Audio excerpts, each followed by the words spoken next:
mo sọ bí ọ̀rọ̀ tí mo sọ ní Darul Ulum wípé Faridu ni mudiru náà Sheikh Adam náà Faridu làwọn náà mashallah lásìkò Mawlana Sheikh Adam Faridu azirihi iná ni Usman bunu ni Malam Nasiru Kabara pè wọ́n Nasiju wahdihi wa Faridu hasrihi Malam Nasiru Kabara ṣe ń bẹ láàfáà ńgbà náà tóun náà láàmìlà kan gbogbo Nàìjíríà ó wá gbé Faridu fún Sheikh Adam látara iṣẹ́ tó ṣe táwùsọ̀ òrìrò ẹ̀ sí rí baba mudiru yìí náà adama Allahu hayatahu wa binafsihi Faridu adal ashir àríwú ẹ̀ kọ́dà láti ilẹ̀ Haúsá délẹ̀ Yorùbá ní àì kò sírù baba lágége tó ní wọ́n bá ń pè kò sírù yàn àwọn èèyàn mọ̀ wípé ẹ má pé òsírù ẹnìkan irú Ọlọ́run nìkan ni ò sí rárá sírù ànábì wà ní irú ànábì náà ò sí tábà ní òsírù ẹnìkan ẹ̀yọ́ wa múrú rẹ̀ wá wò nínú gbogbo tí ń jẹ́ kùlàfà pé yàn ń rúlé àwọn àfà tó ti lọ kò sẹ́nìkan tí ìrúlé rẹ̀ tó wá dàbí bàbá tó bí nígbà tí bàbá rẹ̀ ń lùgbà àbí bàbá lágége tó ní nìkan ọ̀ẹ́ gbọ́ bàbá mudiru o ìgbésí ayé wọn tí wọ́n ń lò ní márkàsì ní kò dàbí ìgbà tó já sí pé wọ́n ń rúlé ni ọ̀tọ̀ ni èèyàn ń rúlé ẹni tí wọ́n bá ń rúlé gbogbo tó bá wọlé nínú ilé yóò mọ̀ dákò àmẹ́ni tí ń ṣiṣẹ́ ńlé yóò tó máa ná tí ń bá ń bẹ lọ́wọ́ ara rẹ̀ sí ni bẹ́ẹ̀ ni wàhálà tí bàbá lágége tó ní ṣe lérí kí márkàsì ó má bàjẹ́ ó ju wàhálà tí Sheikh Adamu ṣe tí wọ́n fi gbé márkàsì lẹ̀ lọ Allahu Akbar ẹ ló bá ti máa dédé wàhálà tí gbogbo tí Sheikh Adamu fèsì kí márkàsì ó tó dúró times 2 rẹ̀ ni bàbá lágége tó ní ṣe lórí kọ́ má bàjẹ́ àbí káwọn máa fi lè ilá fi wọn ká máa fi ránṣẹ́ sí wọn bẹ́ẹ̀ ọlọ́mọ sábà mú bá wọn bismillahir rahmanir rahim li ilafi quraishin ilafi imrihi latashita'i wasayf falyabudu rabba hadha albayt alladhi at'amahum min ju'in wa amanahum min khawf àwọn alfa àgbà tí wọ́n bá wa lálejò ní àyè adama Allahu hayatahu wa dawlatahu yẹ kàn kí wọn ní ń padà bọ̀ wá dùn wọn hayakumullah torí kíkí wọn kíkí kan tí Ọlọ́run ti kí wọn ṣáájú ni masha Allah Ọlọ́run ò kí ẹlòmí kí rẹ̀ Ọlọ́run ò kí ẹlòmí gbogbo ẹni tí bá ṣe ń kíra rẹ̀ yóò máa kàbùkù jalla jalaluhu Ọlọ́run nìkan lọ́ba tó lè kíra rẹ̀ èèyàn gbọ́dọ̀ kí rẹ̀ jalla jalaluhu ńgbà Ọlọ́run ò rí káwọn èèyàn kí òun tó bóun ti ṣe tó dá sánmà tó dálẹ̀ tó dá gbogbo èèyàn níjọ́ náà kọ̀ wá sẹ́nìkan tí ó kì í fún rẹ̀ lọ́wọ́ kí rẹ̀ pé alhamdulillahi rabbil alamin fatabarakallahu ahsanul khaliqin òun ló kí rẹ̀ níjọ́ Ọlọ́run ti wá kíra rẹ̀ òun ló ti di èèwọ̀ fún ẹ̀dá láti kí ara rẹ̀ èèyàn ni ó máa kí wọ àbíkọ́ Ọlọ́run ò kí ọ bẹ́ẹ̀ bá ti ń gbé yẹn bá kọ́lé tó wá ní mo mà dúpẹ́ fúnra mi tí mo kọ́lé yìí dáa ṣe ma kó di wèrè nù ni àwọn èèyàn ni wọ́n sọ pé ilé yìí dáa púpọ̀ Ọlọ́run yóò tún máa kí yín sí àmín ọlá àkídímà tẹ́ ẹ ṣe fún Mawlana Sheikh Zazili àmín àtẹ̀yí tẹ́ ẹ ṣe fún bàbá alágége tò níyì náà àmín Ọlọ́run wọlé àwọn àkídímà yàtẹ̀yí tẹ́ ẹ ṣe gbogbo àwọn àfà Ọlọ́run ò ní jọ́rọ̀ yóò dàrú bàbá wa Sheikh Abdulrazak Milo alladhi baka qabla an nabuki àwọn ti sunkún káwo tó gbẹkún yẹn sun ká tó gbẹkún yẹn sun hayakumullah wa ta'allama qabla an nata'allam àwọn ti kéwú kódà àwọn ti fi kéwú ṣe dáadáa káwo tó ké wa tafahama qabla an natafaham àwọn ti gbọ́ ọyé tán ti ń lò ó káwo tó gbọ́ ọyé wa tabaraka qabla an natabaraka àlùbáríkà ti wọ̀ ọ́ kálùbáríkà tó wọ̀ tiwa wa khadama qabla an nahdama àwọn ti fara gbolẹ̀ fáwọn àfáà erípa tí wọn làwọn náà tó tá fi fara gbolẹ̀ wa ajaba Allahu du'aha qabla an yujiba du'ahana Ọlọ́run wá sọ gbogbo ẹ̀ nígbàdúà ó wá nígbàdúà àti ìfaragbolẹ̀ rẹ mo sọ nígbàdúà Ọlọ́run ti wá ṣe tí wọn ṣáájú sí kí wa tó dé hayakumullah wa huwa lana qudwa àwòkọ́ṣe rí ni wọ́n fún wa wa uswa ẹni tá a gbé síwájú pa fẹ́ jọ ni wọ́n kọ́lọ́n kọ́ wọlá Ànábì Muhammad sallallahu alaihi wasallam ọba wa tún kún yín jù báyìí lọ àmín ẹlòmí ó ti wá lò ó bẹ́ẹ̀ ẹlòmí yóò wá wà bẹ́ẹ̀ ní fìdí bẹ́ẹ̀ àwọn tó bá wá dé bá yóò máa pẹ́ gan wọn nínú tọ́lọ́run òfin jẹ́ ẹ̀tàn ni pé kò di ẹ̀gàn mọ́nú ẹrù yín masha Allah kò di kéétà mọ́nú ẹrù yín masha Allah kò di kéétà mọ́nú ẹrù yín Allahu akbar kọ́dà bẹ́ẹ̀ bá báyàn jẹ́ ẹ̀ bàjẹ́ alal haqq lérí òdodo ni kọ́lọ́mọ́sàdì kí á rí yín pẹ́ ara rú ẹ̀ náà ni wọ́n tún wá fi wá kí wa pé kọ́mọ́ ti dijọ́ ti di mọ́ bọ̀rọ̀ kọ́kọ́ wa kí atáyé ṣe náà pé Ọlọ́run wa ní kí wọ́n wá fáka halkọ̀ wa lónìí inú tèmi náà wá dùn kọ́lọ́ ni wọ́n wá fáka rẹ̀ alhamdulillah Ọlọ́run kò jẹ́ ká ní wọn pé alifa wa Khalifa Nuruddin gbogbo wa àjọmọ́ sí halkọ̀ ni gbogbo wa kọ́lọ́ mọ́sá bá wà pẹ̀lú yín alibarikọ̀ láwẹ̀ Ọlọ́run báwa ti jọ ń bọ̀ láti ayyamil gadira Ọlọ́run sì jọ bàjẹ́ ọlọ́mọdé jọ bàjẹ́ àbáwa Sheikh Abdul Hakim gbogbo ẹ̀yin alifa alápapọ̀ assalamu alaikum wa rahmatullahi wa barakatuh. Wa alaikum assalam wa rahmatullahi wa barakatuh. Ọ̀rọ̀ Sheikh Adam tó sọ yìí. Ayakumullahu sa. Ẹ jẹ́ n kọ́kọ́ mú àyà kan wá wípé a'udhu billahi minash shaitanir rajim. Bismillahir rahmanir rahim. Qul law kana al-bahru midadan li kalimati rabbi lanafida al-bahru qabla an tanfada kalimatu rabbi ولو جئنا بمثله مددا أعوذ بالله من الشيطان الرجيم بسم الله الرحمن الرحيم قل لو كان البحر مدادا لكلمات ربي ولا جامع لنفد البحر قبل أن تنفد كلمات ربي ولو جئنا بمثله مددا قل لو كان البحر مدادا Ọlọ́run ní لو كان البحر مدادا bàbá mú gbogbo odò tí ń bẹ láyé àwa sọ di tàdá wal asjaru akilama àwa mú gbogbo igi tí ń bẹ láyé àwa sọ di kalam àwa fẹ́ kọ kalimatu rabbi àwọn kẹlímà Ọlọ́run tí ń bẹ lára Maulana Sheikh Adam lanafida al-baharu odò ọ̀tàn yọgbẹ kálámùná gbogbo ẹ̀ ní ògbò kọbúlá àǹtàn fàdà kalimatu rabbi ṣáájú kí kẹlímà Ọlọ́run tó di pé yọ̀tàn kẹlímà tí ń bẹ lára Maulana Sheikh Adam bàbá ní ká kọ ìgbésí ayé Sheikh Adam Sheikh Adam kàn wà lábára ni kì í sábàrà bíi tiwa ń bẹnu àwọn yẹn bẹ́ẹ̀ lọ́rùn dábẹ́ bá nàbí tiwa ni abara lọ́jẹ́ àmọ́ wà lẹ́yìn zakal bashar yé sabara bíi tiwa yìí a kàn wo ara rẹ ni a sì ń wo òpó orí báwa náà ti rí àmọ́ ìṣẹ̀dá rẹ̀ kì í ṣe ṣẹ̀dá ti èèyàn báyìí àwọn tọ́lọ́run tó special dá ó specialize dídá wọn ni ẹ̀sùn ordinary person ni wọ́n òun lọ́ fà á tó fi jásí wípé wọ́n ìran bẹ́ẹ̀ ń bẹ nínú òkúta tí wọ́n ìran bẹ́ẹ̀ ń bẹ nínú igi tí wọ́n ìran bẹ́ẹ̀ ń bẹ nínú yẹ̀pẹ̀ tí wọ́n kọ́dà ìran bẹ́ẹ̀ àmọ́ bẹ nínú omi tọ́já sí wípé ọwọ́n irú ẹ̀ ni Maulana Sheikh Adam lọ́fà tó fi já sí pé ṣáájú rẹ̀ irú rẹ̀ ò sí ní gbogbo ohun tí ń jẹ́lẹ̀ Yorùbá yìí kó tó dé nígbà wọn ń dé kò sí méjì ẹ̀ nígbà tó ń lọ tán tó ní àríkejì ẹ̀. ó dẹ̀ ti sọ bàbá ẹni kì í ṣe material Nàìjíríà. material Nàìjíríà kọ́ ni Maulana Sheikh Adam àwọn àfa masari ní rí báwọn material masari lọ́lọ́run fi dá Ọlọ́run máa ṣe bẹ́ẹ̀ tọ́já sí pé àwọn àfa àti àwọn jìnkù àfa ní Saudiya àwọn jìnkù àfà ní Masari àwọn jìnkù àfà ní Morocco irú àwọn bẹ́ẹ̀ àwọn ẹni Ọlọ́run yìí àyè àmà tọrọ orú wọn tó bá fẹ́ sunu ọmọ wà ní irú tí mo fẹ́ rè Egypt mo fẹ́ kó o ti yọ ọmọ tó bá fún mi Saudi mo fẹ́ kó o ti yọ ọmọ tó bá fún mi Senegal ìlú alubarika ni ìlú mímọ́ ni Senegal ni àwọn àgbàlagbà máa tọrọ wípé àwọn wòlíì tí ń bẹ wìláyà tí ń bẹ Senegal èyí tí bá ń bọ̀ wá Senegal darí ẹ̀ wáyà yìí wọ́n máa ṣe bẹ́ẹ̀ irú èyí tí ń bẹ ní Egypt wọn àwọn tí wọ́n bí baba Sheikh Adamu làwọn tọrọ òun lọ darí wá bẹ́ẹ̀ ni bẹ́ẹ̀ ni irú èyí tí ń bẹ ní Senegal lọ́dọ̀ ń darí wá làwọn baba tó bí Maulana Sheikh Usasi irú ẹ̀ wọ́n tọrọ wá ni ẹ̀rí pé Sheikh Usasi yàbá wò wọ́n bá wọn Senegal tí máa rí nù ni ní Sheikh Usasi lérí wọn. ọgbọ́ irú èyí tí ń bẹ mọ́ àti Morocco irú ẹ̀ ni baba Nakibul Ashrafi tànáà ẹ̀rí pé báwọn Nakibul Ashrafi tànáà ẹ̀rí pé wọn lárúbáwá náà ni wọ́n jọ ẹ máa ríru wọn bẹ́ẹ̀ tẹ́ bá wo Sheikh Adam ẹ rí wípé n tí wọ́n lè tọrọ Egypt wọ́n ti lè tọrọ àwọn wa wọ́n má bá wa dàrú la wá gbé àwọ̀ dúdú fún àwọn wọ́n má wa dàrú máa lọ́wọ́ ó sì fẹ́ dàrú tán máa lọ́wọ́ táwọn alábàá níbí ìbá ṣe là kọ̀ọ̀kan ń bẹ lójú rẹ̀ àbá wípé wọ́n jí bèrú ẹ̀ máa lọ́wọ́ ni.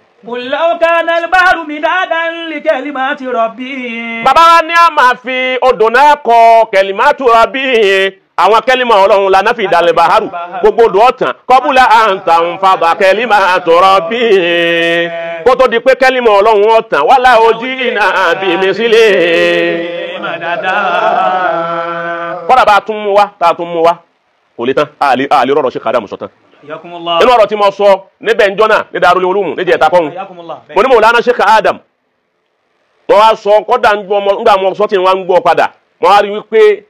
khata ulizani mbenu nokto kan bembe to bi khata ulizani ni wati reni to mi se yen tura mi se hayakumullah mo ní Ọlọ́run ò lè dàrú Sheikh Adam ma kò sì lè dàrú Usman bono fodio ma kò lè dá ma won khata ulizani ni Ọlọ́run lè dá ma kò ní ṣe correction rẹ̀ nu ni masha Allah reni correct mi Ọlọ́run lè dàrú wọn àmọ́ kò ní dá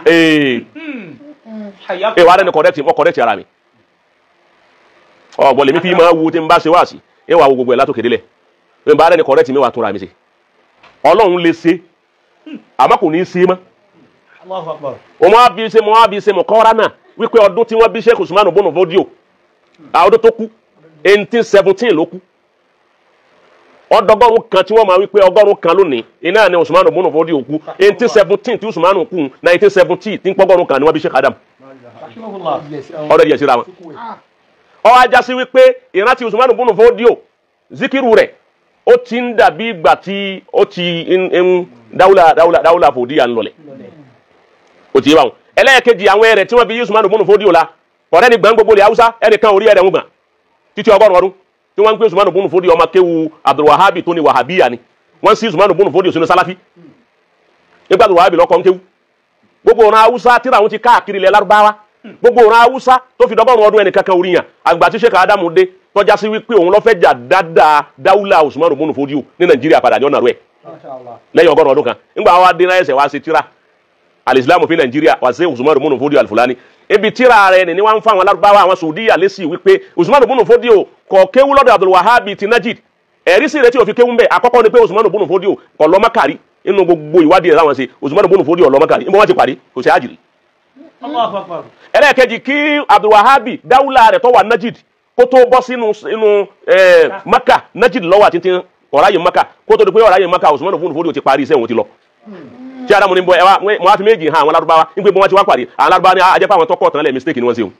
Masha Allah. wọ́n wá pa ìtàn rẹ̀ tí Adamu lọ pa ìtàn wọn lọ́wọ́ gbé hakika kalẹ̀ ẹ wá dákun torí Ọlọ́run ṣé mo jáde dùkọ́ làwọn Haúsá fi wá sọ̀kọ́ ni wọ́n fi gbà wípé àlejànú lè gbèsè tá a jẹ́ Usman ibn Fodio tá a rí san Adamu ọmọ àlọ́rin lọ́wọ́ san Ọlọ́run fèrè jìmí bí ṣe ń wíwù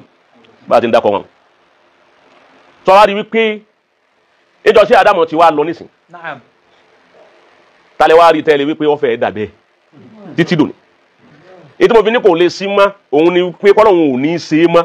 òun ni wípé a ti wà nù akhiru zaman Allahu Akbar. nǹkan tí ń kásẹ̀ ńlẹ̀ ẹ̀ ń gbà tí nǹkan múra tí ó kásẹ̀ ńlẹ̀ ó ti yé báwọn nǹkan tuntun ò ní wá mọ́ gbogbo ohun tó ti tuntun tẹ́lẹ̀ ó kú kọ́ máa gbólókù nǹkan tuntun kò ní wá mọ́ Mọ̀lánà Sheikh Adamu la fi síìlì ibẹ̀ ni bẹ́ẹ̀ nìkan bá wá dé lónìí kó tó lè wí pé òun ò lépa bá Sheikh Adamu ó gbọ́dọ̀ mú nǹkan míì wá tí ò ní fara pẹ́ nǹkan kan lára Sheikh Adamu yóò bá dálé kéwúlẹ̀ ẹ̀ kí Mọ̀lánà Sheikh Adamu nísìnyí gbogbo à ń wọṣọ à ń jòkó lé dẹ́psì à ń ṣe gbogbo ní sọ̀míyà yìí ó ti yé báwọn Mọ̀lánà Sheikh Adamu ni wọ́n dá a lẹ̀ madrasa ní sọ̀míyà bó ti ẹ̀ já sí pé ń di fanfa pé báyìí bẹ́ẹ̀ kọ́ àmọ́ àkí kàlà amúrù nù ni bó ti rí nù àwọn dá a lẹ̀ ókè ẹni tí ó bá wá dá tiẹ̀ lẹ̀ tó fẹ́ àbí kọ́ yàtọ̀ sí Sheikh Adamu òun ò tún gbọ́dọ̀ máa ọyẹ kú ẹni tí ó bá dálé kéwúlẹ̀ tí ó jẹ́ pé tí ẹ ó tún wá yàtọ̀ ọyẹ kọ́ dá a lẹ̀ kọ́ máa wọ singlet lọ lé kéwú àbí kọ́ máa lè kọ́ wọn kéwú lérí igi àbí kọ́ máa lọ nú omi kọ́ máa lè kéwú mẹ́ láwa ni òun náà tún gbé nǹkan mi tuntun wa kò sí tuntun kan lójú ọ̀run mọ́ nísìnyí a máa fọ èyí tó wà nílẹ̀ tẹ́lẹ̀tẹ́lẹ̀ Masha Allah. èyí ò jẹ́ kan inú ọ̀rọ̀ tí ọ sọ tó béèrè òun ni wípé bóun ni Sheikh Adamu ti ṣe tó fi já sí wípé wọ́n fi tó ń jọ máa lọ ni tó fi wá di pé wọ́n wá rí rábítà gbé kalẹ̀ sílẹ̀ Yorùbá táwọn ilẹ̀ Yorùbá sì gbà lọ́wọ́ wọn tí wọ́n tẹ́wọ́ gbà ilẹ̀ Yorùbá sì ni wọn èyí fẹ́ kọjá pé ẹnìkan wá láti Ìlọrin yóò wá gbé nǹkan kan kalẹ̀ àbí yóò wá kọ̀ǹtúrò àwọn fún nǹkan kan àmọ́ ti Sheikh Adamu yàtọ̀ Masha Allah. yàtọ̀ fún pé Sheikh Adamu jẹ́ pé ọmọ Yorùbá ni wọ́n tọ́lọ́run ní pé Ìlọrin ni Ọlọ́run fi ṣe ibùjókòó àwọn tó bí wọn tí wọ́n ṣe táwọn náà wọ́n tọ́ Sheikh Alimi wá sí Ìlọrin kọ́nà wọn tó wá ní Sheikh Adamu ọmọ jẹ́ àlè lórí Masha Allah. àyè bẹ̀ bọ̀ Naam. wọn ojú orí wọn sì ń bẹ lọ́yọ̀ọ́ dì sí. náà báwo ló ṣe wá já sí wípé Sheikh Adamu ó ṣe rí nǹkan báwọn láti gbé rábítà kó so ẹnu gbogbo àwọn àfáàlẹ̀ Yorùbá kó wọ́n sọ wọ́n dọ̀kan kó fún wọn ní wáhádà èyí tí ò sí ń bẹ̀ tẹ́lẹ̀ ntọ́fà tó fi rí bẹ̀ ni pé gbogbo kéwú tí Sheikh Adamu ké ilẹ̀ Yorùbá ni wọ́n ti ké Sheikh Adamu ò kéwú ńlọrin ilẹ̀ Yorùbá wọ́n ti kéwú àmọ́ àwọn àfáà tọkọ wọn ọmọ àlọ́ni ni wọ́n. Masha Allah. ọgbọ́ Àgbọ́yé. Sheikh Adamu ò kéwú ńlọrin Ńlọrin. ẹ bá nù tán pé Sheikh Adamu wájú kún lọrin wá kéwú ilẹ̀ Yorùbá wọ́n ti kéwú àmọ́ àwọn àfáà tọkọ wọn àwọn àfáà àlọ́ni ni wọ́n táwọn ṣe dá wà lọ ilẹ̀ Yorùbá Yorùbá. àbáwọn àfẹ́sìn Ìbàdàn ni wọ́n wà Rahimahullah. àfáà Umaru Agbaji Èkó làwọn wà bàbá Sheikh Adamu akéwú ń bàdàn lọ́dọ̀ àfẹ́sìn tí wọ́n ń jọ máa lọ́rin wọ́n kú òní bẹ́ẹ̀ wọ́n lọ sẹ́kọ̀ọ́ wọ́n dọ̀rọ̀ bàbá Umaru Agbaji táwọn náà ń jọ máa lọ́rin wọ́n tún kéwú lọ́dọ̀ wọn lẹ́kọ̀ọ́ Ìbàdàn ilẹ̀ Yorùbá Èkó ilẹ̀ Yorùbá àyè bẹ́ẹ̀ kọ́ Naam. àwọn méjèèjì ni wọ́n wá san lẹ́san Allahu Akbar. ẹ̀san tí Adamu san àárẹ̀ Èkó lágége tí wọ́n gbé bẹ̀ ni Allahu Akbar. níjọ́ sí Adamu ti gbé mọ́ríkàsì ságége òun jọ òun lè kó ti tún ní prestige jù yìí tó ní tẹ́lẹ̀ lọ Masha Allah. torí báwọn Lárúbáwá fẹ́ sọ̀rọ̀ Sheikh Adamu mọ́ríkàsì rẹ̀ tó bá fẹ́ dákọ̀ rẹ̀ gbogbo lẹ̀ Lárúbáwá Lagos ń wó pè ó ti yé number 1 Masha Allah. èwo náà fi sẹ̀san fún Ìbàdàn Ìbàdàn. òun náà dára bítà tí wọ́n lọ gbé headquarter rẹ̀ sí Ìbàdàn ni Jalla jalaluhu. pé Ìbàdàn yìí láyé headquarter torí bẹ́ẹ̀ náà lèmi náà ti kéwú lọ́dọ̀ àfẹ́sìn tí ń jọ́ máa lọ ni lọ́fi wá sí ìhun ìwá fi sílẹ̀ Yorùbá pé ilẹ̀ Yorùbá ni wọ́n ti ké bó ti ẹ̀já pé kéwú lọrin náà ni àmọ́ kìí sì lọrin gan ni wọ́n ti jòkókè ibi àwọn ti jòkókè òun náà ibi Ọlọ́run fẹ́ àti lò náà nù òun ni wọ́n fi gbé mọ́ríkàsì wọn kalẹ̀ lọ́jọ́ tó jẹ́ pé gbogbo àwọn àkọ́kọ́ àwọn tí wọ́n kọ́kọ́ ń kéwú tí Sheikh Adamu kọ́kọ́ pọ̀ mímọ̀ sí tí wọ́n kọ́kọ́ jàǹfààní mímọ̀ Sheikh Adamu tí wọ́n jèrè rẹ̀ ilẹ̀ Yorùbá ni Àtọ́kọ́ gbà ní fẹlifẹli. àwọn tó kọ́ gbà ní fẹlifẹli Ayakumullah. ilẹ̀ Yorùbá ni Karakumullah. nígbà tí kìnìún tẹ́ ń hó lọ́wọ́ tí bàbá ń retí ibi tí wọ́n pọ̀ sí tí wọ́n rí àwọn ilẹ̀ Yorùbá ni ajé Adamu ó ṣe ń jọmọ àlọrin yáà ṣe wá kó gbogbo nǹkan fún wọn nílẹ̀ Yorùbá tán òun lọ́fà tí gbogbo àwọn tìlọrin náà ń pè ẹ̀yin náà lọ́dẹ ẹlẹgbà tí náà Mashallah. ìbọn máa wá ní yáà ṣe wá kó fáwọn ilẹ̀ Yorùbá tán kọ́dà àwọn àgbàlagbà àjọ náà wọ́n dé ajé Adamu wọ́n ní gbogbo ilẹ̀ ẹgbó ní nǹkan kéwú tí Adamu sì fún wọn ó fún àwọn tó bẹ̀rẹ̀ sí pé ẹ sọ bí tí èsè gbogbo ilẹ̀ náà igbó gbogbo ẹ̀ náà kó tó dìlú Allahu Akbar. pé lẹ́yìn Mákà nìkan tí ń jẹ́ ìyá àlú gbogbo yòókù igbó ni mo dáná sí Adamu sọ bẹ́ẹ̀ Rahimahullah. kéwú tí wọ́n wá kọ́ wọn èyí tó wá já sí wípé Ọlọ́run ní Sheikh Adamu náà wà á sẹ́kù inú tó mú wọn sẹ́kù lónìí tó mú Sheikh Adamu sẹ́kù lónìí títí lọ tí àwọn àfáà Ìlọrin náà ti ọmọ lọ àti ìpadà wá Sheikh Adamu náà wípé ẹ fún mi láwọn ọmọ tiyín náà kí n kọ́ màlúù mi náà ó ti yé báwọn ìwà kọ́ wọn ni ń bẹ nínú àti Darul Ulum tí Sheikh Adamu padà wá gbé kalẹ̀ wípé ọ̀dà bẹ́ẹ̀ bá lè máa gbogbo yín ọ̀bá lè máa wá ẹ máa jẹ́ ń kó àwọn tí mo ti sùn jiná ẹ jẹ́ mú wa wá sì ní máa fa alẹ́ Yorùbá nínú àwọn tí mo ti sùn jiná kọ́ máa di pé tó bá dọ̀la wọ́n padà wá ní báwa náà kọ́ yín kéwù lọrin jẹ́ mú Yahaya tí ń jọ́ máa lọrin Mashallah. Akramakumullah. ìdí nìtẹ̀ mú ṣe Yahaya pété ń bá ní kí n máa fa nílẹ̀ Yorùbá yóò wá di wípé wọ́n rí Sheikh Adamu kọ́ wa ń kéwù ẹ̀yìn lọrin àbáwa náà kọ́ ẹ̀yìn náà ń kéwù wọn jẹ́ mú Yahaya wọ́n lè pilẹ̀ fún wa Darul Ulum yẹn ó wá já sí pé Ìlọrin yìí iná lọ́ wá já sí pé bẹ́ẹ̀ nìkan lòun ṣe àìmúre sí ilé Sheikh Adamu lónìí ń jọ́ ọmọ ilẹ̀ Yorùbá ọmọ lọrin ọ̀sà ìmúre Alhamdulillah. èyí ò jẹ́ ọpẹ́ kan tádà Alhamdulillah. ọmọ lọrin ọ̀sà ìmúre Sheikh Adam. sí Sheikh Adamu Alhamdulillah. so bí Mọ̀lánà Sheikh Adamu ti sínú wọ́n fi wá kó gbogbo àwọn àfa ilẹ̀ Yorùbá jọ wípé ẹ jẹ́ àṣọ̀kan ó ti yé wọn ilẹ̀ Yorùbá ọ̀ wá kọ̀ wọ́n kí ló jẹ́ wọ́n kọ̀ wọ́n ni wípé wọ́n lè ṣe pé Sheikh Adamu yìí Haúsá Sheikh Adamu yìí ṣe Fúlàní Sheikh Adamu yìí ṣe Tápà Sheikh Adamu yìí ṣe Ìgbò ọmọ Yorùbá ni ìwájú ọmọ Yorùbá wọn ni Yorùbá asli nípìlẹ̀ òun ni wọ́n fi tẹ́wọ́ gba Sheikh Adamu pẹ̀lú fíkìrà tìrábìtà tán mú wa wípé ọmọ Yorùbá ni ọya kó wájọ pọ̀ kádọ̀ kan ni wọ́n fi gbé rábìtà kalẹ̀ tó fi wá rí báwọn. Allahu Akbar. ẹ̀ ń jásí gbé nísìnyí gbogbo ń tẹ́ ń jẹ́ láti rí Baba Lágége tó ní o ti báwọn ní rábìtà o ọmọ Yorùbá ni Baba Lágége ní rábìtà kí ẹ mọ̀ pé wọ́n ọmọ Yorùbá ni wọ́n wọ́n yẹ sọ́mọ Haúsá so bí Mọ̀lánà Sheikh Adamu ti ṣe nù kọ̀ wá sí gbogbo ń tẹ́ ń jẹ́lẹ̀ Yorùbá láti yàyẹn èdè gbogbo lẹ̀ Yorùbá kò sí bí inú ilé ọ̀hún tó jẹ́ ilé ìpìlẹ̀ tí ò sí dúkìá Sheikh Adamu ń bẹ Allahu Akbar. kò sí Ògbólẹ̀ Yorùbá ilé tó jẹ́ ilé ìpìlẹ̀ o ẹni bá ní kò sí dúkìá Sheikh Adamu inú ilé tàwọn á wá bí wípé ọdún wo lé yín dìde tí ń jẹ́lé Allahu Akbar. ìdá àkọ́kọ́ bẹ̀rẹ̀ lọ́wọ́ ẹnu ajẹ́pẹ́lẹ́ yé èsè ìpìlẹ̀ nu ni bọ́ bá jẹ́ ilé ìpìlẹ̀ nílé yín ó gbọ́dọ̀ bá ọwọ́ Sheikh Adamu inú tùrásù àwọn bàbá tó bí yín torí gbogbo lẹ̀ ńgbà Sheikh Adamu ọkọ̀ bẹ̀rẹ̀ ẹsẹ̀ yìí wọ́n kọ́ bẹ̀rẹ̀ ńlọrin yà yìí wọ́n wọ inú ilé kọ̀ọ̀kan káàkiri láti gba ìtàn àwọn àgbàlagbà tí wọ́n ti lọ láwọn àfa wọ́n kó jọ wá sọ di tírà òun ní jẹ́ Lamahatul Ballori fi mashahiri ulama yìí lọrin kò sílé àwọn àfa tí wọ́n dákọ àmọ́ wọ́n délé àwọn àfa àkànjọ́ náà táwọn wípé má sọ̀tàn lé wa wọn ò mà pọ́n fẹ́ gbé sí gbogbo àgbáńlá ayé táyọ̀ mọ̀ ni gbogbo ilé tí wọn ò ti sọ tún wọn ni má sọ̀tàn lé wa ilé ọ̀hún náà ní sẹ́yìn nìkan ò sì gbókù ẹ̀ mọ́ àyèmáyé ilé táwọn Lárúbáwá ti mọ̀ tó bá kí n ka tírà torí gbogbo tírà ní bẹ́lẹ̀ Lárúbáwá ẹ máa bá aláwọn aláìbírí káàkiri láwọn maktaba bàbá ṣe yóò tán sí Adamu ní ètò ẹ jẹ́ ń bọ́ sílẹ̀ Yorùbá wọ́n wá káàkiri gbogbo ilẹ̀ Yorùbá kò sílùú tí bàbá ṣe Adamu dé tí wọ́n tọwọ́ bọ̀ wọ́n sì ń béèrè ilé kọ̀ọ̀kan àwọn ìmáàmù kọ̀ọ̀kan àwọn àfa kọ̀ọ̀kan láwọn jẹ̀ǹkó àbá bàbá ṣe bẹ́ẹ̀ wọ́n béèrè bẹ́ẹ̀ wọ́n wá sọ tírà wọ́n wá sọ di Nasimu Sọba ọgbọ́ Nasimu Sọba tó wọ́n wá ṣe tírà náà tí wọ́n dákọ̀ gbogbo ilé wọn ibo ṣe Adamu wà ní dúkìá sí báwọn wọ́n ṣe ní dúkìá ńlẹ̀ Èkó wá ní Ìlọrin bẹ́ẹ̀ ni wọ́n ní dúkìá ńlẹ̀ Èkó wá ní gbogbo ilẹ̀ Yorùbá bẹ́ẹ̀ ni tẹ́nìkan òṣèrú ẹ̀rí kò sẹ́ni òṣèrú ẹ̀ ṣáájú ẹ̀ òun náà ni àkọ́kọ́ ẹni ọkọ̀ òṣèrú ẹ̀ ogbẹ́ni jọba wá sí lẹ́yìn tí wọ́n ní sìn tíra tí wọ́n ní mọ́ríjà wù tiẹ̀ ntí oníjọ́ jẹ́ tuntun torí mi tíra sí Adamu ni mọ́ríjà hù tiẹ̀ kọ̀sẹ́nì kátó ṣáájú sí Adamu mẹ́ ẹ̀ ń bọ̀ wá mú ẹ̀rí wá lórí àwọn nǹkan tí ń sọ yìí.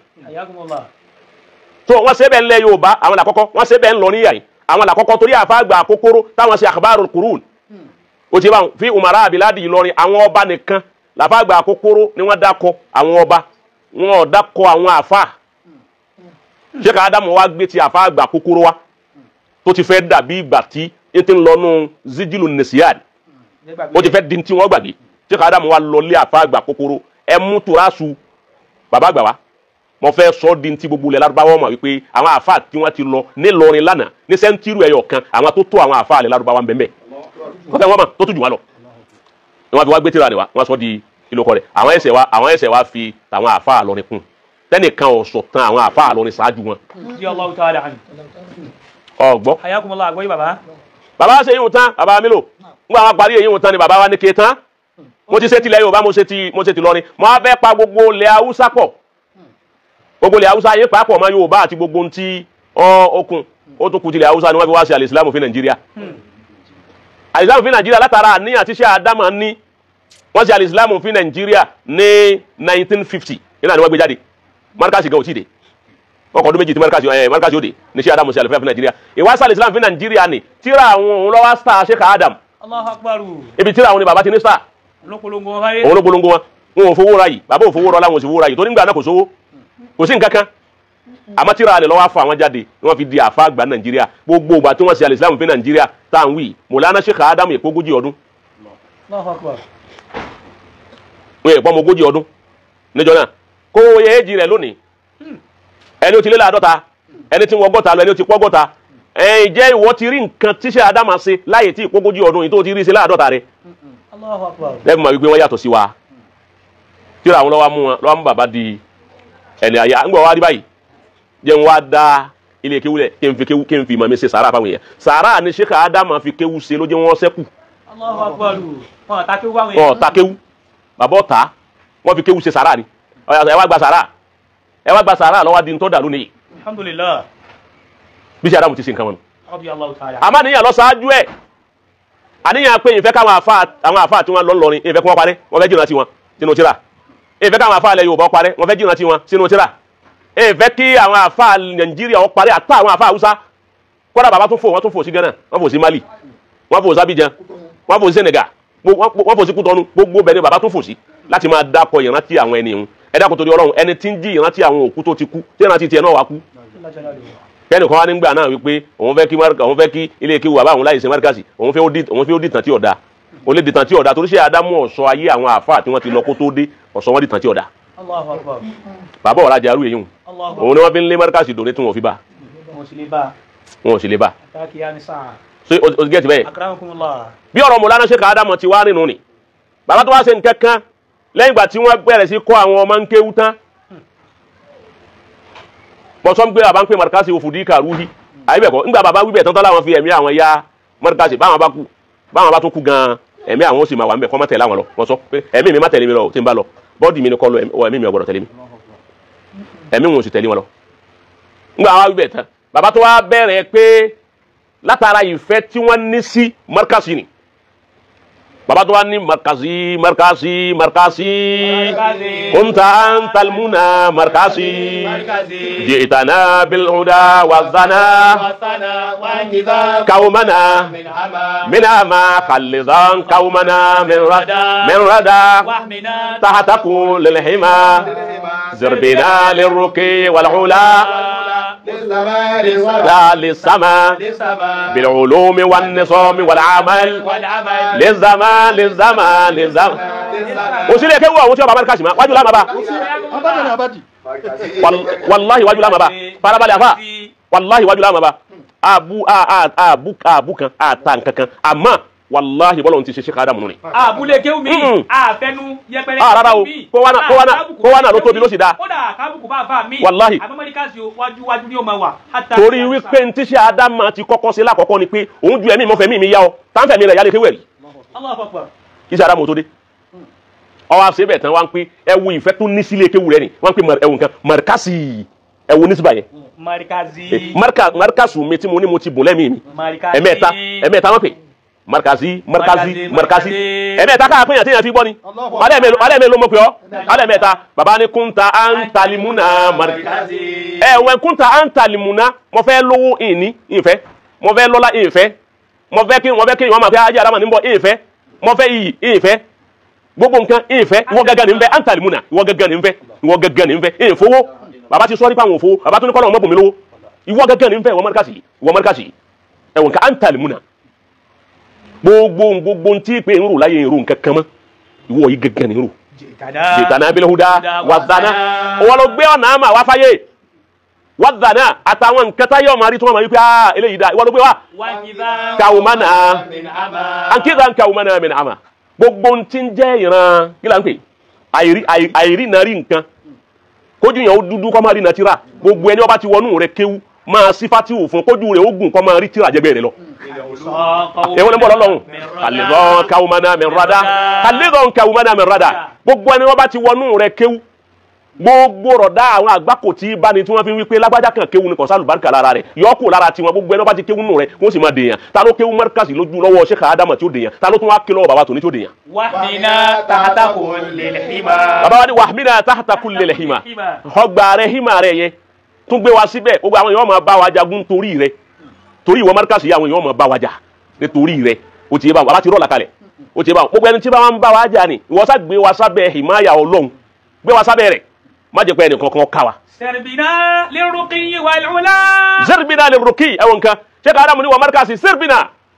ọ̀ya nso mo wa nso lirruqi mo wa nso nbi tó ga torí bi tó ga ibẹ̀ la ń gbé ọ lọ má gbé wa nso nbẹ̀ à ń tẹ̀lé ọ lọ jájọ́ máa lọ bí ọ̀gá. Khusbi aidil wara mọ ọwọ́ gbogbo àwọn èèyàn tí wọ́n bá ti wọnú rẹ̀ wá kéwú náwó wọn sókè kó ju tẹgbẹ́ wọn lọ kí máa wọn ju tẹgbẹ́ wọn lọ tálíbáríkà wọn ju tẹgbẹ́ wọn lọ kí wọ́n máa wí jẹgbẹ́ wọn lọ kí wọ́n máa sọ jẹgbẹ́ wọn lọ kí wọ́n máa fa jẹgbẹ́ wọn lọ kó hùn wọn ó tún dùn ju tẹgbẹ́ wọn lọ. bil ulumi wan nisab pẹ̀lú ẹwà nǹkan ṣé Adamu wọn bil ulumi wan nisab nǹkan mẹ́ta iná ni mo wá gbé sọ́dọ̀ rẹ̀ al ulum ìmọ̀ mo fẹ́ ọmọ tinú rẹ̀ jáde wan nizam mo èyí tí ń lọ láyé òde òní tó bí nizamiya nù ni kò sí ti jẹ́ nizamiya ń bò mí Sheikh Adamu ní kẹ́lìmà nizamiya kọ́kọ́ jáde ní ẹnu rẹ̀. bá a ti ṣètò rẹ̀ yìí jẹ́ tó náà máa lọ wal amal bá a bá ti wá kéwu gbogbo ẹni bá ti kéwu yà ẹjọ́ ń kálukú orí ibi tí ó ti lo kéwu rẹ̀ kò sẹ́ni ó kéwu Sheikh Adamu tí ò lè lò. lezama ẹwọ nǹkan lezama up ètò wa lezama nù Sheikh Adamu sọ dáhùn fún markasi up ni wọ́n sọ fún ọlọ́pàá ti fi wà up ẹni ọlọ́run bá ní bá a mọ̀lánà ṣe òsàsìlẹ̀ ọlọ́run bá wa kẹ́sì òsàsìlẹ̀ ó ní ọlọ́run sọ fẹ́ nìkan pé up wọ́n wá ní dáhùn ní à up ọlọ́run òun ní ọmọ ṣiṣẹ́ dáhùn tiẹ̀ òun ní ṣiṣẹ́ n tọ́ fàánù tọ́lọ́run fi ṣe bẹ́ẹ̀ fún mọ̀lánà Sheikh Adamu. alhamdulillah. naam kí torí ìnẹ́jì ọ̀pọ̀ púpọ̀ lónìí jẹ́ fi ṣẹ́jú mẹ́wàá sí kí àwa gbádùn bàbá wa Sheikh Abdulrazak Melo. ibi kan bẹ tẹ sí tọ́ọ̀chì. naam Sheikh Adamu àfáà mẹ́ta la gbọ́ pọ́n ní báwa àgbà ní àgbàjì Sheikh Umar àlùfáà wa àgbà ní ẹ̀sìn àlùfáà wa àgbà Sheikh Adamu Namaji. ẹ ti wá sọ ẹ̀san tí wọ́n sàbàdàn fún àlùfáà wa ẹ̀sìn ẹ ti sọ ẹ̀san tèkó fún àlùfáà wa Umar àgbàjì àmọ́ ẹ̀ tí sọ ti sí Adamu Namaji. ẹ mà pé ọmọ Kánò ni Adamu Namaji torí ẹ̀san òun náà àwọn ẹ̀sìn Islam fi Nàìjíríà ẹ̀san òun náà ni káwùsá máa la ṣíṣe àwọn. ẹ̀san òun náà wọ́n san fún wa ẹ̀san òun náà wọ́n san fún wa. akramakumullahu sa. Mọ̀lánà Sheikh Adamu ṣe tíra méjì rahimahullah. wọ́n ṣe méjì tẹ̀ wọ́n ṣe al-Islam fi Nàìjíríà 1950 lọ́jáde 1947 nábẹ̀rẹ̀ ọdún mẹ́ta ni wọ́n yanjú ẹ̀. wọ́n ẹsẹ̀ wá di 1967 tí ń jẹ́ bí ọdún mẹ́wàá tí wọ́n bẹ̀rẹ̀ ti Islam fi Nàìjíríà tí ń jẹ́ ọdún méje títọ̀ ọ̀hún jáde 1967 wọ́n ẹsẹ̀ tó wá sí tíra Misbahu Dirasati al-Adabiyya fi diyari Nàìjíríà méjèèjì náà wà lọ lè gbé fún Usman bunu Malam Nasiru Kabara pé kò sí tẹkirizu ẹ̀. bàbá wa ń sọ bí muqaddima Tab'atul Ula ibẹ̀ mọ́fẹ́ kọ́ bá ń lọ farabalẹ̀ eléyìí ni mọ̀fádà ló fẹ́ kàdé Darul Ulum àmọ́ dáàrú yẹn ń gbà mọ́ wà ń Darul Ulum ń gbà mọ́ wọnú ọ̀rọ̀ tán ìrìn náà rí kí ọmọ kéwọ́ kankan kan mọ́ gbogbo èyí tí ń bẹ lérí mi ní ndàlẹ̀ èyí tó wá fẹ́ kànjọ́ mọ́ wá fẹ́ kọ́ kàá nìṣẹ́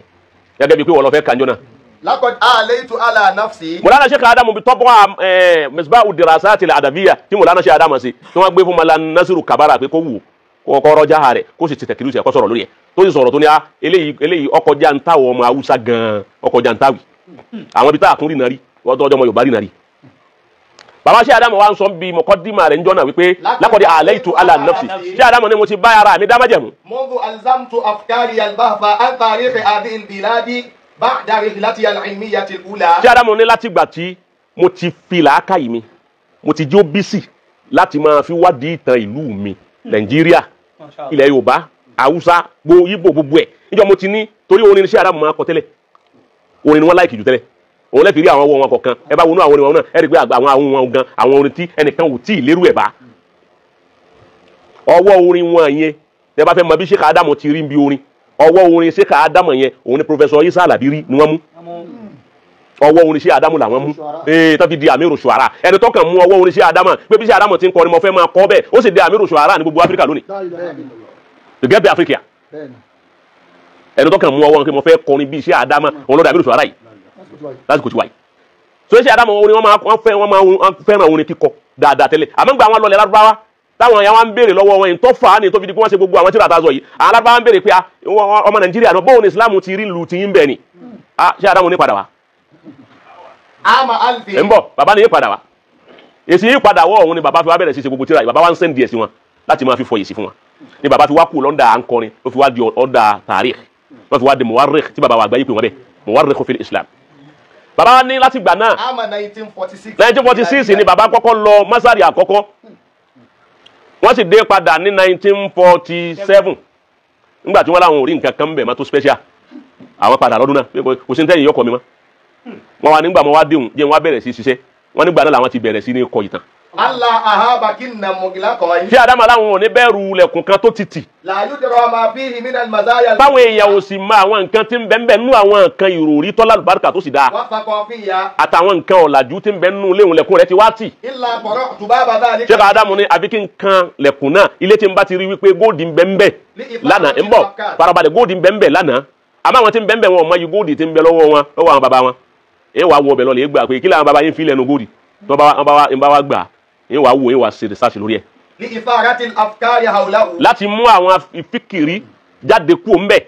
wal ibrazi ma fihi min maziyati. láti mú àwọn nǹkan tó jẹ́ nǹkan tó dáa jáde kú ń bẹ̀. min hayizil adami ila hayizil wujud. min hayizil adam. min hayizil adami ila hayizil wujud. láti kú òní bí ohun gbàgbé wọ́n má fi gbàgbé gbogbo ilé àwọn ẹni ńlá láti sọ wọ́n di ẹni tí ó tún máa exist padà. wọ́n mo fẹ́ ṣiṣẹ́ fún un. aqulu laqad ta'allamtu min safari ila bilad al-arabi. Mọ̀lánà Sheikh Adamu ní laqad kini. laqad ta'allamtu min safari ila bilad al-arabi. wọ́n nígbà táwọn lọlẹ̀ Lárúbáwá àwọn kọ́ oríṣiríṣi àwọn nǹkan. litanwiri. látàwọn ó fi litanwir lẹ́yìn táwọn ó fi tan ìmọ̀lẹ̀ sílùú àwọn àtèyí táwọn ó fi máa ṣe research ìròrí gidi. darurata ma'rifati tarikhi biladi. ilẹ̀ Lárúbáwá àwọn ti rí wípé túláàsì àfi káwọn lọ lè mọ báwọn ó ṣe mọ ìtàn ìlú àwọn bí mo ti sọ lẹ́ẹ̀kan pé nígbà wọn bí wọn pé bóun Islam rí bẹ̀ wọn bàbá ni mo gbé kọ́ra mi lọ́rùn ó di díùtì mi báyìí àfi kí n lọ lè béèrè ìtàn ìlú mi ń jásí pé nìkan kan ọ̀sọ̀ tàn Nàìjíríà yìí fáwọn Lárúbáwá rí wọn ò mọ bí Nàìjíríà ti rí wọn kàn mọ̀ pé Nàìjíríà mùsùlùmí bẹ́ẹ̀ bẹ́ẹ̀ àmọ́ bóun ló ti rí wọn ò mọ̀ àfi kí n jẹ́ kí wọ́n mọ̀ ní sí ara mo fi gbé kúlífà yẹ kọ́ra wọn lọ́rùn nìyẹn. wa tarikhil islami fi biladi. àwọn ti fẹ́ sọ̀tàn Islam ń lu Nàìjíríà. wa darurata ta'rifin nasi bidhalika. mo sì gbọ́dọ̀ jẹ́ káwọn èèyàn mọ bí n ti ń lọ. fasharatu bi dhalika al-am. Sheikh Adamu wa ní lọ́dún làwọn ti wá bẹ̀rẹ̀ sí rìn náà. láti 1947 mo ti wá bẹ̀rẹ̀ sí ṣiṣẹ́ ọ̀hún mo ti sọ lẹ́ẹ̀kan. hatta akhrajtu kitab al-islam fi Nigeria. tí mo 19 wa Uthman ibn Fodio al-tawatul ula 1950. tí mo fi gbé Islam fi Nàìjíríà jáde láti 1947 tó fi wá di 1947 tó fi wá di 1950 mo fi wá gbé Islam fi Nàìjíríà jáde. wal kitabu. tíra Islam fi Nàìjíríà yẹn. yahtawi ala kayfiyati dukhul al-islam bi garbi Afriqiya. ọ̀rọ̀ tí ń bá wa sọ ni bí Islam ṣe wọ garbi Afriqiya yá yìí. منذ القرن الأول الهجري. láti kọ́dún àkọ́kọ́ ìjìríyà lẹ́yìn bàtà nàbì kú tán sẹ́ńtúrì kan sí bàtà nàbì kú. وكيفية انتشاره. mo farabalẹ̀ sẹ́ńtúrì kan alágbàtà nàbì ti kú bóun Islam ṣe dé garbi Afriqiya bàbá ni mo fẹ́ kí gbogbo ayọ́ mọ̀ tẹ́nìkan sọ́rí. وكيفية انتشاره في أقاليم نيجيريا. bóun ló ṣe wá fọ́n sí gbogbo àwọn stéètì Nàìjíríà gbogbo gbèríko àti gbogbo òlu. بما فيها بلاد السنغال. tí Senegal gan-an tóun náà tó bẹ́ẹ̀ bẹ́ẹ̀. ومالي. bóun ló ṣe dé Mali náà. وبورنو. bóun ló ṣe dé Borno bàbá ní gbogbo ẹ̀ àti gbogbo ilẹ̀ Haúsá méjèèjì. ثم بلاد يوروبا. Haúsá bọ́kọ̀ ẹ̀kọ́ ni sábùn ni Haúsá bọ́kọ̀ ẹ̀ Haúsá ilẹ̀ Haúsá méjèèjì bí Islam ti débẹ̀ bàbá ni mo tọwọ́ bọ gbogbo ẹ̀ mo kọ sínú tíra. ثم بلاد يوروبا. wọ́n ẹ̀sẹ̀ wá bọ́ sílẹ̀ Yorùbá náà mo tó kọ̀ ọ́ náà. والحقيقة. bàbá ní al-haqiqa ní ti ń jẹ́ pàápàá. أنه ليس كل من يطلق عليه اسم عالم. bàbá ní ẹ máa ń kó bàbá ní kì í ṣe gbogbo ẹni tí wọ́n bá ti ń pè láàfà lọ́wọ́ di túláàsì kí. تسجيل للخلود. gbogbo wọn kó di túláàsì kí wọ́n máa bẹ lọ gbére àyìnbó ya àwọn àfà tí wọ́n ti parẹ́ tí ò sí mọ́ وإنما يستحق الذكر من كان عالما مجاهدا. yọ̀dà fún baba ní ẹni tó ìrántí ẹ̀ wọ́n máa bẹ lọ gbére tí ò ní kú tó tún máa rántí ẹ̀ lọ man kana aliman ẹni bá jẹ́ àfa ó tún wá jẹ́ mujahidan ó jẹ́ ẹni tó gbìyànjú àti kọ́yàn kéwú أو كاتبا abẹ́ni tó kọtíra kalẹ̀ òun abẹ́ni tó lè fi kálámù kọrin abẹ́ni tí ń kọ́yàn kéwú. أنتج وأنجب التلاميذ. antaja ó ní intajat ó ti yé báwọn ó sì tún bí ó tún kọ́ àwọn ọmọ kéwú táwọn náà dé èèyàn ńláńlá ń bi mímọ̀ tó ti dàfa irú ẹni bẹ́ẹ̀ ìrántí rẹ̀ ò ní parí ni mo wá da gbogbo ọlá yẹn mo wá rí i pé bá àfa bá lówó tó bá kú tán owó rẹ̀ ó parí bá àfa bá lọ́lá tó bá kú tán ọlá rẹ̀ ó parí bá àfa bá níyì tó bá kú tán iyì rẹ̀ ó parí àfa tó ní mímọ̀ tó bá kú tán ìmọ̀ rẹ̀ ó parí àfẹni tó bá kọtíra kalẹ̀ abẹ́ni tí ọkọ máa ń kéwú táwọn ọmọ kéwú ń di àfa ńláńlá irú àfa àwọn òní tán ni mo fi pé jẹ́ nfẹ̀ kan jòkó tẹ́lẹ̀ yìí má jẹ́ njòkó ti wípé èyí ṣe jálàbí má jẹ́ njòkó ti jálàbí yẹn njòkó tẹ́lẹ̀ yìí èyí táwọn àjòkó ti hùn náà òun lọ padà wá ibà àwọn jálàbí ń bẹ láyé iṣẹ́ àdámà tẹ́ gbúrò ẹnìkan wọn lé wọn nísìnyí táwọn àwọn jálàbí ní gbúrò yàn mọ́ lé wọn tó ń jálàbí rè àfa òun jálàbí ẹnu ayé nìkan náà lòun ní ẹnu ojú ẹnìkan náà lónìí bọ́ bá ti kú tákọ̀ lẹ́yìn ma àfa òun jálàbí kì í lẹ́yìn hakika ni ó lè dàbí ìsọkúsọ lójú ẹlòmíì òun jálàbí lẹ́yìn mo lẹ ti gbúrò àlífà jálàbí tó lọ́ bá ti kú tán àwọn tí ń wá dọ̀ rẹ̀ tán wá ń ṣáájú tán wá ń bẹ lọ́hùn lọ́dọ̀ rẹ̀ wọ́n bá ti kú tán wọ́n lọ bòmí wọ́n bá jẹ́ ti dọ́dọ̀ wọn rẹ̀ tó wá rí pé n tó fún àwọn yàtọ̀ fún tí bàbá ń fún àwọn wọn ò ní wá mọ́nu àmọ́ akọ́mọ ń kéwù abẹ́ni ọkọ̀ tíra ìrántí rẹ̀ ò lè parẹ́ àbí tójú ayé ọ̀bá mọ́lókù. àfọ̀njálàbí tó bá nílé kéwù tí ń ṣe dáwà oúnjálàbí kọ́hún wọ́n yẹ pé yín la fún jálàbí àfọ̀n jálàbí ìjòkó ti jálàbí ni kò ní ṣe nǹkan kan mi ọmọ tán pé ń jálàbí àwọn jálàbí ó jòkó ti jálàbí nìkan tí ò ní ṣe nǹkan mi tẹ́lá fa àwọn kọ́mọ kéwù àbó ń wá sí tọ́ wa nígbà náà ṣe jálàbí òun kò ṣe jálàbí wọ́n ti yín òun wá sọ́dọ̀ rẹ̀ kọ́ ráyè bó ní ṣe ráyè rẹ̀ nígbà tí ó kàtírà àlejò ló jòkó yìí yóò sì kàtírà àlejò wa jòkó fa ń bọ̀ ẹ̀dá kan bínú ń ṣe research kan mo ní wà sí kan ni wá kí ló wí báyìí bọ́ sọ fọ́lọ́run yóò ṣe máa lọ ọlọ́run ó sì ṣe bádùn àbá àgbà tán yóò wá mú nǹkan wá yín jálàbí kọ́hún òun jálàbí ní ọ́fíìsì jálàbí gangan ni yóò pàdé mọ́ kò ní kọ́ máa ń kéwù ìyàtọ̀ tí ń bẹ mẹ́rin kọ́ sí gbogbo àyínà oúnjẹ àlàbí náà ni wá ni wọ́n pè wá tọ́lá àfa àtàn bá ti ń wá dọ̀ rẹ̀ tọ́lá pé oúnjẹ àlàbí wọ́n pè àmáwé oúnjẹ àlàbí òun dá wà làwà ọ̀ndà dá wà báwọn afa àtàn náà ti sọ̀rọ̀ àwọn tó jó ó bá wọn ṣe àdàmú ta sọ yìí náà àwọn èèyàn wá dọ̀ wọn pé ẹ bá wa sọ fọ́lọ́run wá sí lẹ́yìn àwọn akéwà ṣàdúrà fún wa wá ṣàdúrà àwọn agbára Abíọ́lá náà wá ṣàdúrà fún wa àdúrà òkàtà ó sì bí ya àmáwé oúnjẹ àlàbí torí pé kò sí mọ́dà jálàbí nínú iṣẹ́ tí wọ́n kọ́ mọ́dàkàsì Abíọ́lá èèpo wa kéwú gbígbàdúrà ló bá wa o ti wa ìdí àgbẹ̀ gbàdúrà lọ bá wa làwọn àdìgbà àdúrà wọn bá wa lọ́dọ̀ bàbá o ti wa àmọ́ bàbá yẹn ṣe jálàbí àbọ̀kẹ́lẹ́ ọmọ akéwẹ́ ṣàdúrà fún wa bùkátà wọn sì bí ya àbáyé tó ń bá tiwọn lọ. bó ti rí nù ni. èyí tó jẹ́ pàápàá ibi tí mo fẹ́ lọ náà níbẹ̀ náà ní sísùn sí lónìí pẹ̀lú ògùn Ọlọ́run wàlúwàkẹ́ bàbá Sheikh Adamu ni èyí tí ń ṣẹlẹ̀ gan ni pé ẹ bá wọn gan Sheikh Adamu ni ní fíìdì ká kọtíra fíìdì ká kọtíra yìí bàbá ní gẹ̀ríbù ni mí àjòjì ni mí ń bẹ̀ ẹwọ nǹkan àjòjì ni mí níbi ká kọ tíra gbogbo tíra Islam fi Nàìjíríà àti gbogbo tíra tí ń ṣe iṣẹ́ Adamu lájòjì ni mí. wà fi adal muhit. àbí ní gbogbo agbègbè wa yìí. wà fi adal bab. wàlásù ubali hina ajidu nafsi gariba. tí Adamu ní ìwà bẹ̀rù ńgbà mú ríra mi lájòjì èyí ń ní wípé kò sí ẹnìkan tó ti kọ́kọ́ ṣe é síwájú tí mo wù kọ́ sí. bàbá làwọn òwú ẹnìkan kọ́ ṣe pé àfa alágbájá kọ tíra 10 kò sẹ́ni wọ́n kọ tíra 3 kí ṣe Adamu tó dé kí ṣe Adamu tó wá kọ tíra tó lé lọ́gọ́rùn bọ́bá sì lẹ́ni ọkọ̀ tíra 3 àtọ̀ fáwọn tíra fáwọ́sílà sí mi kọ́ tọ́lẹ́ lóbi òní àwọn fáwọ́sílà sí mi wọ́n kọ́ èyí kọ́ tíra fáwọ́sílà sí mi tíra àwọn jálàbí nù àwọn àfáà tí ó lòdì àdúrà àṣìn Sunday iná nìyún àní tíra àti ń sọ̀rọ̀ ẹ̀sìn. bàbá nígbà mo ríra mi pé mi nìkan làjò èmi nìkan náà ni ọ̀rẹ́ nìkan wájú àwòsíbò àwa mo dàbí ẹnìkan ṣoṣo tí ọ̀rẹ́ nìkan tó wò kọ́ sí rí. ní mọ́ntíkọ̀ tí mo wà yìí ní agbègbè tí mo wà yìí ọ̀rẹ́ nìkan tó ṣerú ẹ̀ rí. ẹ̀wọ̀n kan fikiri fi tààlì la asta'inu bi ahadin fi tààlì tí Adamu ní ìwà náà lọ́wọ́ ẹnìkan níbi tíra ti ń kọ tí Adamu ní mo dá tíra yìí kọ láì lọ lè bá àfa kan wípé ẹ bá ń wo sí tíra yìí dáa. wàlá fi tẹ̀síhì ẹ bá kẹ́ bá ń tún yìí ṣe tí Adamu ní ìgbé fẹ́ nìkan kọ́ bá ń tún ṣe bàbá farabalẹ̀ bàbá kọ tíra kò sì gbé tíra fẹ́ nìkan pé ẹ bá dákẹ́ bá ń tún yìí ṣe eléyìí ọ̀dà ẹ bá ń yọ yí kúò àbí ajá náà wá yọ yí kúò mẹ́fì yí kun bàbá náà ní sọ háha rẹ̀ àwọn náà ní nà kọ́ ha rẹ̀ àwọn náà wọ́n yọ kó gba eléyìí kò díẹ̀ jẹ́ nfẹ̀ yí kun yẹ yọ yí kúò mẹ́ àwọn náà wọ́n ń ṣe gbogbo ẹ̀ kò sẹ́ àfa kan tíṣà Adamu lè gbé bá pé àfa àgbà tó ní mọ̀jù mí lọ ẹjẹ́ lè fi hàn ṣe pé ṣe mo rí i ṣe kò sí àfa àwọn bàbá ara àfa àwọn tíṣà Adamu gbé tíra lè bá pé wọ́n àgbà ṣe Adamu ṣe Islam àwọn bàbá wa ni wọ́n wá gbé bá jòkó lélẹ̀ àgàkọ́ sọ́bẹ̀ kágbọ́ jòkó lélẹ̀ àgàkọ́ sọ́bẹ̀ àwọn abẹ́rẹ́ pé tíra òní kí làwọn bàbá wa wíjọ́ náà ó sí ẹni kankan tí Ádámù lóhùn ọ̀rẹ́ nìkankan wájú òun ọ̀rẹ́ nìkankan lẹ́yìn òun nìkan náà lòun dáṣẹ́ yìí ṣe. wa ana wahdi albani. tí Ádámù ẹ̀wọ̀n nǹkan tí Ádámù ana wahadi nítorí a máa ka ilé yìí ni wípé torí àwọn tí ó parọ́ bàbá lọ́kọ̀ nǹkan eléyìí bàbá ní ana wahadi albani èmi náà ní bíríkìlíà walmuballit. èmi náà ni mò ń sọ́ọ̀kì ẹ̀ wọ́n kan èmi ní ń to búlọ́ọ̀kù tẹ̀ ń sọ́ọ̀kì ẹ̀ èmi náà ni walmujassisu èmi náà ní ń rẹ ní ń dán èmi náà tún ní engineer èmi náà tún ní nǹkan èmi náà ní ń gun òkè tí ń ma ilé òkè bíríkìlíà wàhálà kìíní wàhálà dàhà nígbà mo tún wá kọ́ tẹ̀ èmi náà mo tún print ẹ̀ ń bọ̀ àfa kí ni wọ́n la foundation fún rẹ̀. ṣé kàdámù kọ́ mọ́ríkàsì àwọn ni wọ́n la foundation àwọn náà ni wọ́n wọlé. mọ́ríkàsì kọ́ o ti lọ bòmí ẹ̀kọ́ sí i nígbàgbé gbogbo tíra àti Sheikh Adamu ni mò ń ṣe yìí èmi nìkan náà ní ń dá sí lójú ọ̀nà kakọ tíra èmi náà ní bricklayer èmi náà ní carpenter èmi náà ní engineer èmi náà ní printer èmi náà ní plumber èmi náà ní gbogbo ẹ̀ èmi ní ń gun òkè èmi ní ń gunlẹ̀ kò sí ẹnì kankan tí mo rí ìrànlọ́wọ́ rẹ̀ ní gbogbo àfa àti bẹ́lẹ̀ Yorùbá àtàwọn àfa àti bẹ́lẹ̀ Haúsá èmi nìkan mo dá gbogbo tíra yìí ṣe tọ́wá di ti gbogbo ayé fi ń ṣe fàárí. وقلما يخلص من آفة من هو كذلك. kò sì sí marijawu àbọ̀ ní màrọ́jú náà kí marijawu ni pé tẹ́nìkan bá ti ṣe nǹkan tẹ́lẹ̀ ẹlòmíràn wà ní jẹ́ lọ lè wo ìtànṣe kémi náà fi mú tèmi náà bàbá ò rí bi kankan kí wọ́n lè pé màrọ́jú àwọn ni.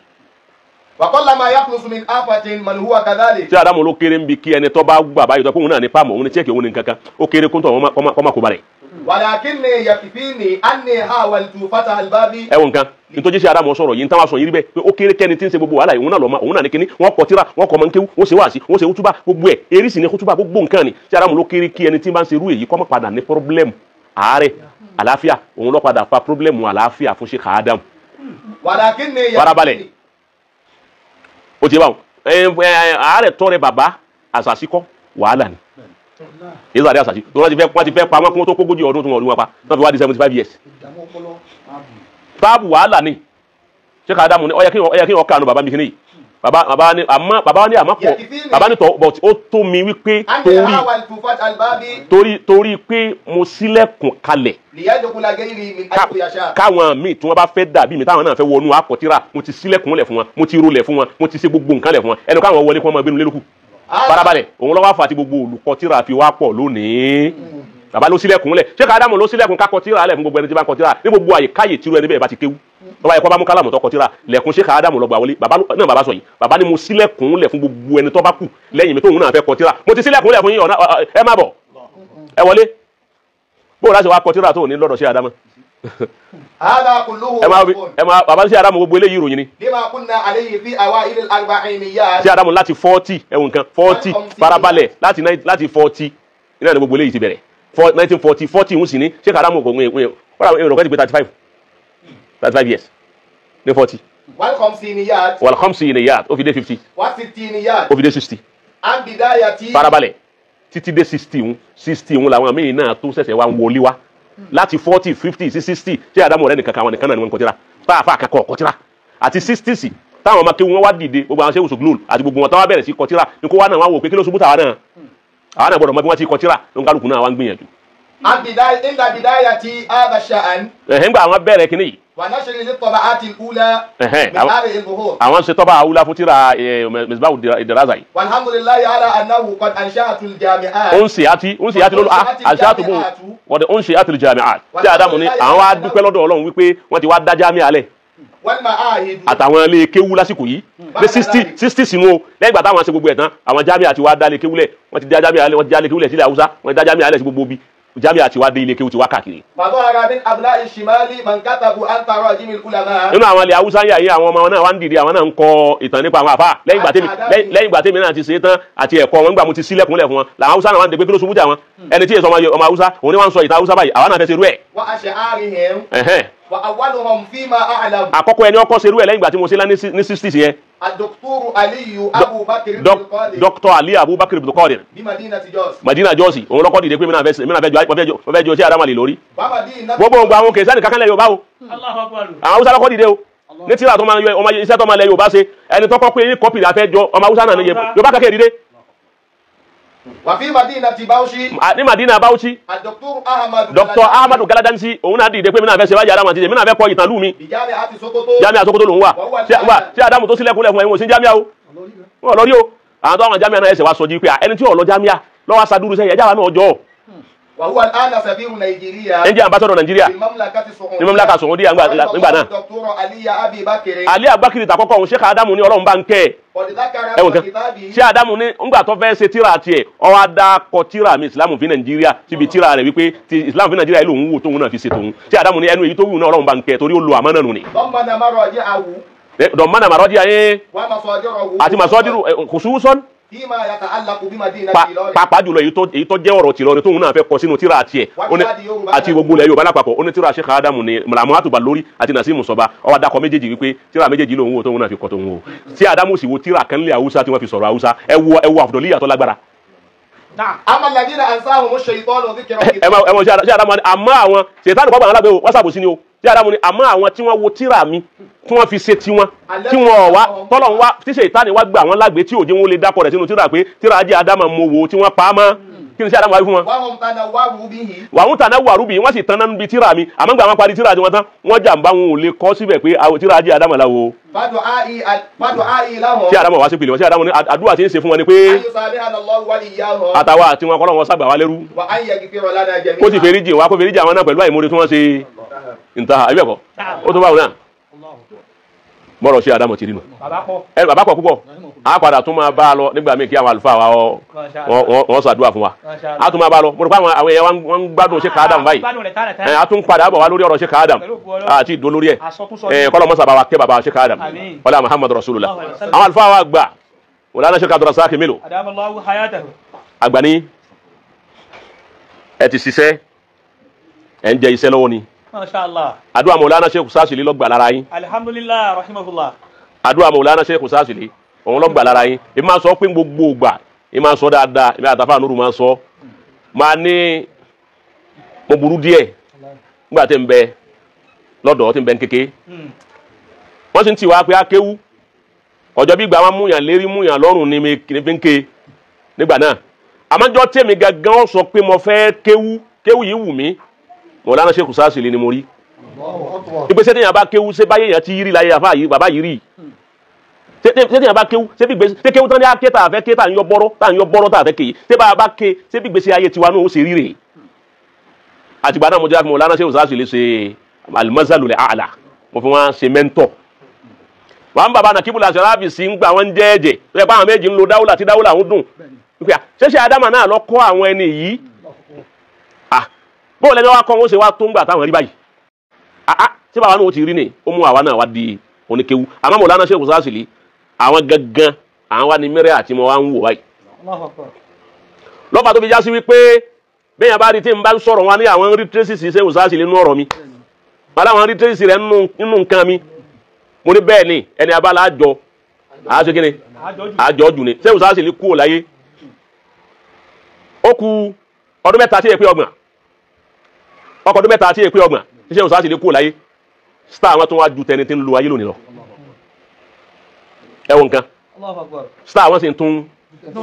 ẹni tó ń tún bẹ láyé lónìí star àwọn sì tún ju tiwọn lọ ayé ń gbà wọn látọdún náà títí dòní wọn ò sì fi wọn lẹ̀ kò níjọ́ tẹ́ gbọ́ kéṣẹ́ tí wọn yọ dàbí ìgbà tí wọ́n bẹnu lé ni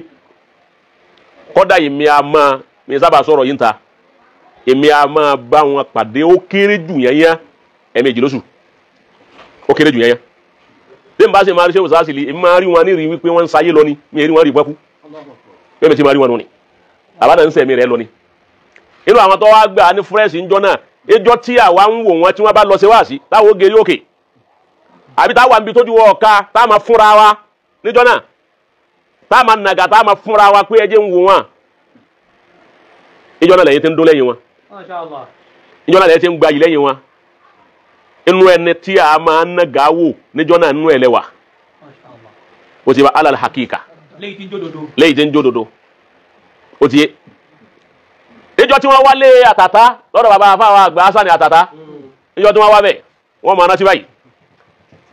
ìjọ náà ni wọ́n ń dákọ̀ sí dáa pé ìbádà ńlá rijalala ìbádà ńlá rijalala àyínú Sheikh Sasili ìláyò yẹzírí àìṣà àyíbẹ̀ pàkàrà mọ̀kúnlá ìláyì yẹzírí àìṣà o lè abúdíkà Sheikh Sasili àwọn ń tẹ̀lé wọn jọ́nà ni à ń tẹ̀lé wọn jọ́nà ni tí mo lánàá Sheikh Sasili wọ́n wá rìn bí ìgbà tó jẹ́ pé màláíkà Ọlọ́run ní rìn lérílẹ̀ níjọ́ náà ni mọ̀lánà ṣe òṣàṣe lé pé ọlá olúwa mi tóbi agbára rẹ̀ buwaya kò mọ̀mọ́ ṣe ó tí ò lè ṣe ọba mi tó ṣẹ̀dá. mọ̀lánà wa ní bẹ́yàn bá bí mí léèrè pé ta lọ́lọ́run rẹ̀ ìmọ̀ wa dá wọn lóhùn pẹ̀lú àyà yìí wípé ṣé Abdulrazak wá gbé pé wọ́n lẹ̀ tí kálákàní fàwọ́ yáàdì ni wọ́n lẹ̀ tí yóò tẹ̀rí mu ní lọ́mọ yosiki ní fáyísà màrídìtù níjọ́ òun bàndírì ń lọ wákà ayayaya akarawakumula tẹnijọ́ tí mo akarawakumula tẹnijọ́ náà ní tí mo rí ní ìrádà tí mo fi pé ẹni yìí àkàndá Ọlọ́run ni pé wákà yẹn ń lọ wákà wọn ò dúró àwọn bàndírì ń lọ wọn ò dúró àwọn tí ń dá wákà ń lọ àwọn bàndírì ń lọ wọn lára ṣe Abdulrazak mélòó àwọn ju àyàwó sí àwọn ju àyàwó náà sì ń lọ àjàbàtì náà ogun wọn lọ ngba àwọn adébí kan wálẹ̀dì mítù ní dọ́mà yòóyí ní wálẹ̀dì àtìmáwò ayẹ̀gẹ̀ fíra lẹ́ẹ̀kàtì àwọn èèyàn wá wọ́ níjọ́ náà níjọ́ wọn làwọn wò wípé ah Ọlọ́run máa ṣàánú àwọn eléyìí pé ṣé kéwú náà làwọn eléyìí wá ṣé kéwú tá à ń ké lọ́wọ́ yìí náà iná ni àwọn eléyìí kí báyìí Allahu akbar kabira. Allahu akbar. èyí tí wọ́n ṣe ní ilé bàbá wa tí wọ́n ṣe ní ilé ọba wọn bàbá wa Imam Mali tá a bá wa àwà lókè Agodi lẹ́kẹ́ òkè Agodi ńgbà wá díjọ́ kejì tí gbogbo Ìlọrin mìtìtì ńgbà bá sáà wá sí wá sí nílé ọba Ọlọ́run ọjà wọ̀ wà ńbẹ̀ àmọ́ àwa lè wá kẹsẹ̀tì àwa ń gbọ́ kẹsẹ̀tì kẹ́ẹ̀tì ń wá ní agbára ó lámìlà ká ó fọ́ gbogbo Ìlọrin lọ́dún náà ó ti wá fọ́ Ìlọrin lọ́dún náà tí gbogbo ẹ̀ tọ́ lámì tí gbogbo ẹ̀ nígbà tí ò sí wà sí mi lù mọ́ àyíǹdàwó ilémúlẹ́gẹ̀ èbè báwa yáre àtẹni tí ń sọ lọ́wọ́ tí máa ń sọ àyíǹdàwó la ilaha illallah lọ́dún náà ibẹ̀ ni wàhálà tí ń ka nẹ́sì náà wọ́n ń gbé wọ́n ń sọ̀rọ̀ hùkíyà annamurata mẹ́mbà ní Isra'ila kánà làásàwùdùn fàlàwù ọmọ ẹ̀kẹ́rà wá. فلما غاب زوجها كتبت أمه كتابا على لسانه أكرمكم الله أنه فارق زوجته فلما انتهى ذلك الكتاب إليها لقيت مع أمه وبنيها fakana wọ́n sàn bá bọ̀ wá mbọ̀ wọ́n bá bọ̀ wá ẹjẹ́ mbẹ́mbẹ́ fama rabiya mẹsìkínú sàtàyàwó mi wàyíyà tá a bá zò tí a mọ̀ lánàá sí Abdulrazak àni ọmọ dùn sí púpọ̀ fama rabiya mẹsìkínú sàtàyàwó mi wàyíyà tá a bá zò wọ́n ni bàkọ́ lálá àtẹ̀mí ní mẹ́ni mùsíkì kọ́lájí àwàmọ̀ àlímùtà anna limalika arama itia malmazaki wani kola bala walakin halikum illa tut'imini farahimati wa tati khurzaini fansarafa bima wa marra bil harasi fahabashuhu wa iza bil khurzaini faqalu lahu min ayna laka hadha faqal min fulanati fansarafu bi ilayya mulana fansarafu bi ilayya fansarafu bi ilayya ese odaru tele ni je yanjú ara mi àwọn afanfo mi ọlọ́mọsá jẹ́ àríyí pé adúgbò lọ́dún